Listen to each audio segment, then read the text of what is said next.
नोटबंदी पर मचे घमासान के बीच इस वक्त वित्त मंत्री अरुण जेटली बोल रहे हैं, सुनते हैं उन्हें। 1 साल तक चल सकती है, नहीं लागू होगा तो 16 सितंबर के बाद से राज्यों के लिए टैक्स इकट्ठा करना संवैधानिक कठिनाई होगी। तो इसलिए कोई इसमें रुकावटें पैदा करने का प्रयास करे तो रुकावटें पैदा करने के लिए भी समय की गुंजाइश बहुत ज्यादा नहीं है उनके पास। 1 अप्रैल नहीं तो अंतिम दिन 16 सितंबर 2017 है। ये एक संवैधानिक मजबूरी बन चुका है। अब उसके बाद आप अवसर देखिए क्या इस देश को मिलता है। पूरा देश एक इकोनॉमिक मार्केट बन जाएगा। राजनीतिक दृष्टि से यह देश एक था, लेकिन आर्थिक दृष्टि से एक नहीं था। एक राज्य से दूसरे राज्य में जाना उसकी कठिनाई थी। हर राज्य का टैक्स अलग था। हर स्टेज पे जो टैक्स दे दिया, अगली स्टेज पे जो टैक्स देते थे, पुराने टैक्स के ऊपर भी टैक्स देते थे। अब जीएसटी के बाद एक प्रकार से जितने भी गुड्स हैं, सर्विसेज हैं, पूरे देश में जा सकते हैं। टैक्स जो दे दिया उसका इनपुट क्रेडिट मिलेगा, टैक्स पे टैक्स नहीं देना पड़ेगा। स्वाभाविक है, सामान सस्ता भी होगा, सेवाएं सस्ती भी होंगी। आज आप वैट के लिए इस अधिकारी के पास जाते हो, सेंट्रल एक्साइज के लिए इसके पास जाते हो, सर्विस टैक्स के लिए इस अधिकारी पे जाते हो, अलग अलग स्थानों पर जाके अपना असेसमेंट करवाते हो, अलग अलग विभाग आता है। अब केवल एक व्यक्ति का एक असेसमेंट होगा। अगर राज्य का अधिकारी करता है तो वो केंद्र पे लागू होगा, केंद्र का करता है तो राज्य पे लागू होगा। व्यवसाय करना सरल, लेकिन टैक्स की चोरी करना बहुत मुश्किल है। और टैक्स की मात्रा भी स्वाभाविक है, धीरे धीरे जैसे टैक्स का बेस बढ़ता जाएगा मात्रा भी कम होती जाएगी। और उसके साथ ये दूसरी व्यवस्था लागू हो जाए, जिस व्यवस्था का आप लाभ देखिए। और मैं मानता हूं कि इसमें सबसे बड़े समर्थन का कारण यह है जो करेंसी का कदम उठाया, कि पहली बार देश में ईमानदार व्यक्ति को लग रहा है कि ईमानदार होने का भी आज एक लाभ मिलने लग पड़ा है इस देश में।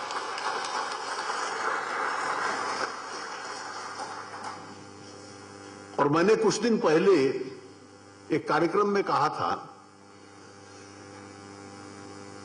कि so much in cash and so much in cheque, इतना कैश में इतना चेक में। This was the Indian normal.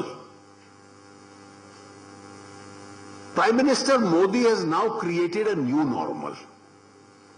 अब जो नया नॉर्मल है वो उस पुराने नॉर्मल को रीडिफाइन कर दिया गया है। और इसके बाद जो परिस्थिति आएगी, ये जो आज पूरा प्रयास हो रहा है कि पेपर करेंसी की संख्या कम होगी,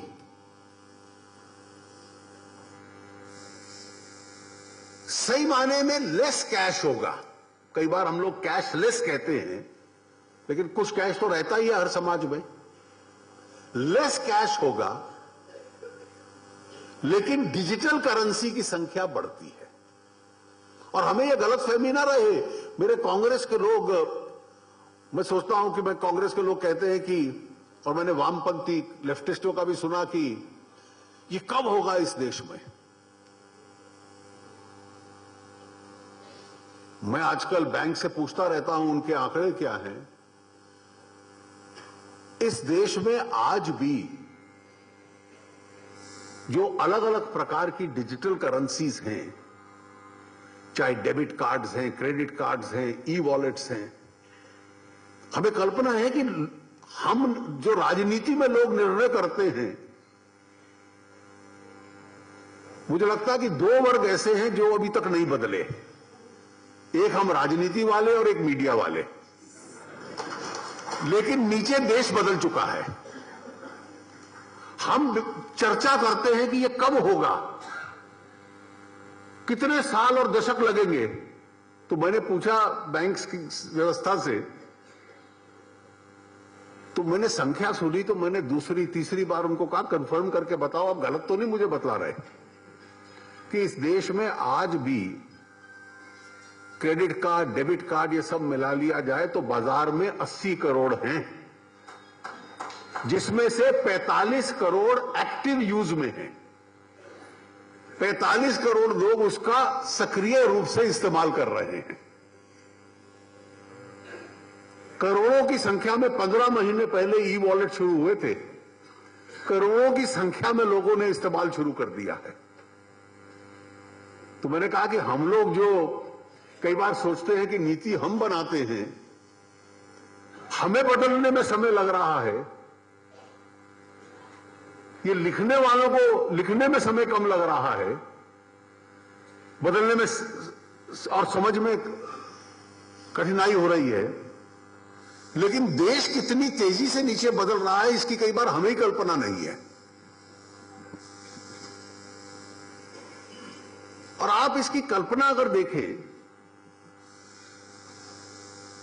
कि पेपर करेंसी कम हो जाती है, ये डिजिटल और करेंसी बढ़ती है, और जितना व्यवसाय इसका बढ़ता है उसका असर क्या है।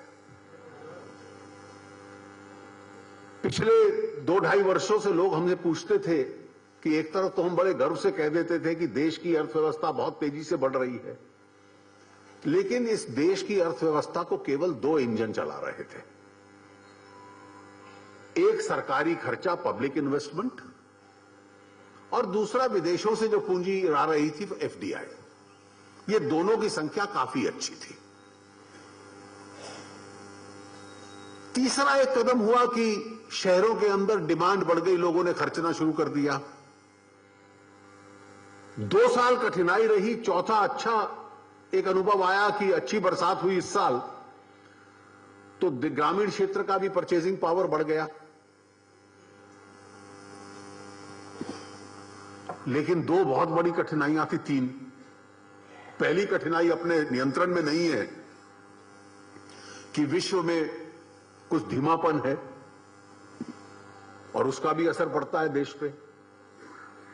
दूसरी कठिनाई थी कि यूपीए के जमाने से जो बैंकों ने इतने लोन दिए हुए थे, कई एनपीए हुए थे, तो बैंकों की जो क्षमता थी अर्थव्यवस्था को सपोर्ट करने की, वो कमजोर हो रही थी। Ability of banks to support the economy. और जब तक बैंक पैसा नहीं देंगे तो सामाजिक इंफ्रास्ट्रक्चर कैसे बनेगा, फिजिकल इंफ्रास्ट्रक्चर कैसे बनेगा, ट्रेड कैसे आगे बढ़ेगा, इकोनॉमी कैसे आगे बढ़ेगी। और बैंक को ताकत देने के लिए हम बजट में से पैसा लेकर बैंक में डालते थे, फिर बार बार कहते थे कि अगर ब्याज की दर जो बहुत ऊंची है उसको नीचा करो।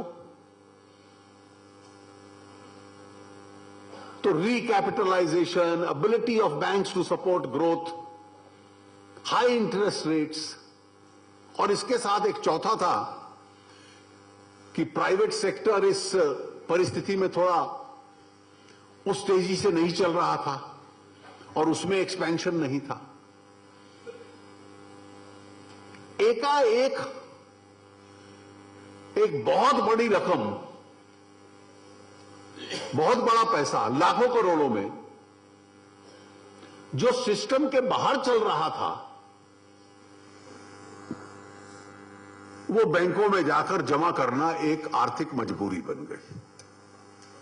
और बैंकों के पास उनके करंट अकाउंट और सेविंग अकाउंट में लाखों करोड़ रुपए आ गए।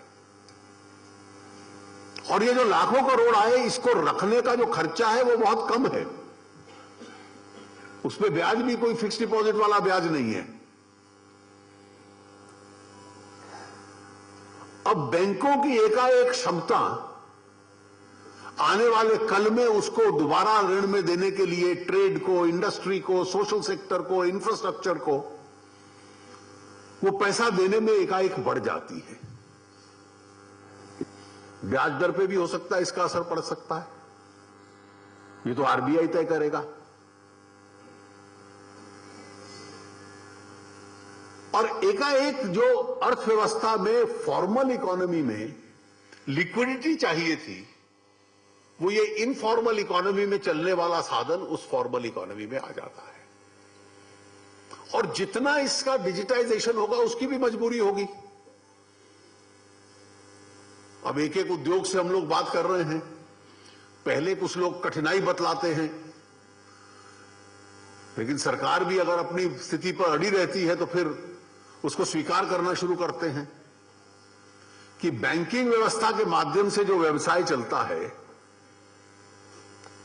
अब उसके आधार पर राज्यों का टैक्स कलेक्शन, केंद्र का tax collection, indirect tax collection, direct tax collection दोनों बढ़ते हैं।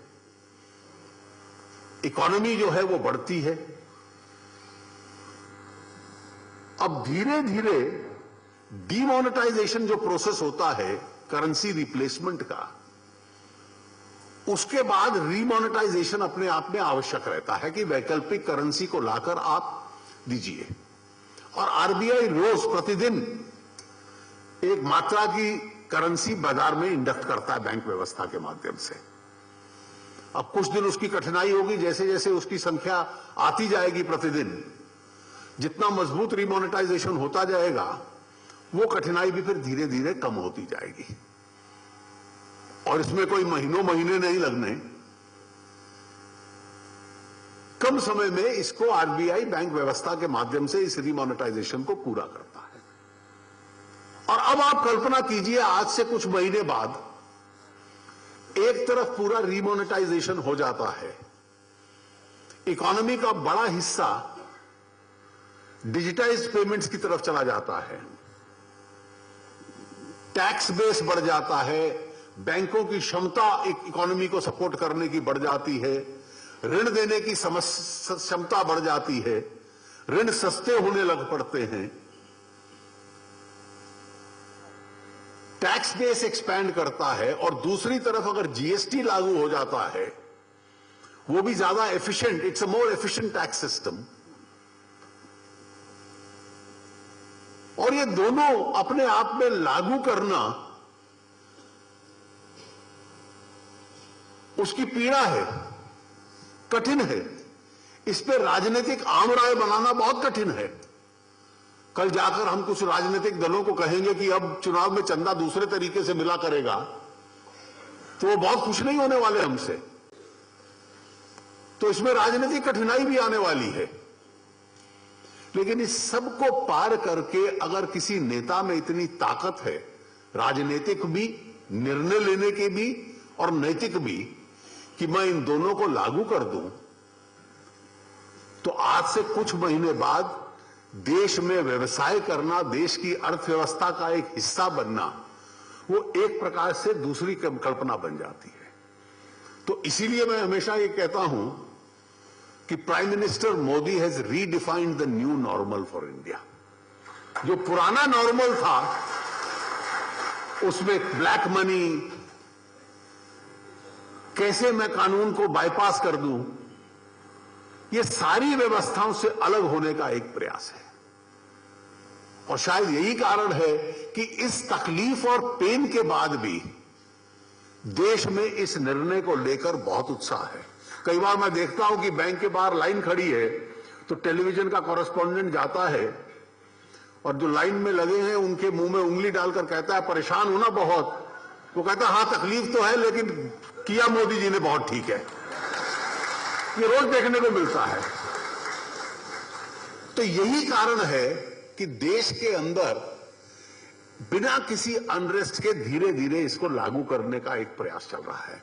और मुझे पूरा विश्वास है कि एक बार इसको हम लोग लागू कर लेते हैं तो देश का भविष्य और आप सबका, आपकी आने वाली पीढ़ियों का भविष्य निश्चित रूप से आज की परिस्थिति से बेहतर होगा। आप सबका बहुत बहुत धन्यवाद।